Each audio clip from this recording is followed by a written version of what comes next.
ကျန်ဝန်ဒီနေ့ဒီရင်ပုံပေါ်ကပန်းကလေးကိုဆက်ပြပြီးသွားမှာပဲဖြစ်ပါရှင်။ဝန်တို့ပထမဆုံးဆွဲမဲ့ပန်းပွင့်လေးတွေဆိုင်နေကြီးရဲ့ဆောင်းဝိုင်းလေးကိုအရင်ဆွဲလိုက်ပါမယ်ရှင်။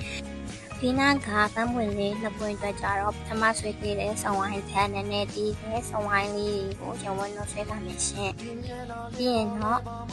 ကျန်ဝန်တို့ပွင့်ဖတ်ဒီဆွဲဖို့အတွက်ဆောင်းဝိုင်းလေးကိုအချမ်းလေးချမ်းမယ်ပေါ့နော်။ပထမဆုံးအလဲကပြေးလေးလုံးမယ်ပြီးရင်တော့အပေါင်းလက္ခဏာလေးပေါ့နော်ထပ်စိတ်မယ်ပြီးရင်ဘီနာလေးတွေကိုလည်းအဲ့လိုမျိုးငင်းချောင်းလေးဆွဲပြီးစိတ်လိုက်ပါမယ်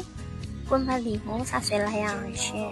ဒီပထမပန်းပွင့်အတွက်ကွန်ပလီကတော့ရောင်ဝန်းနဲ့ချွန်းချွန်းပုံစံလေးဒီဇိုင်းဆွဲထားရပေါ့နော်ပြီးရင်တော့ဒီကပန်းပွင့်လေးအတွက်ဝတ်ဆန်လေးအရင်ထည့်မယ်ပေါ့နော်ပြီးရင်ပွင့်ဖက်အတွက်အချမ်းလေးငါးချမ်းကိုရင်ချမ်းလိုက်ပါမယ်ရှင်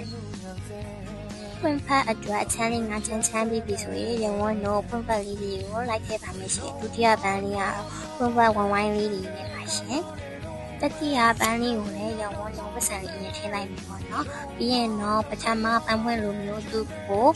အချမ်းလေးတွေပေါ့နော်ပွင့်ပတ်ထည့်ဖို့အချမ်းလေးတွေလိုက်ချမ်းပါမယ်ရှင်တတိယမြောက်ပန်းပွင့်ပတ်လေးတွေကတော့လေးစီတီစီလိုပုံစံလေးပေါ့နော်ရောင်ဝန်းတို့အဲ့ဒါလေးကိုလိုက်ဆွဲပါမယ်ရှင်ကဲဒါဆိုရင်တော့ရောင်ဝန်းတို့လိုချင်တဲ့ပန်းပွင့်လေးရသွားပါပြီ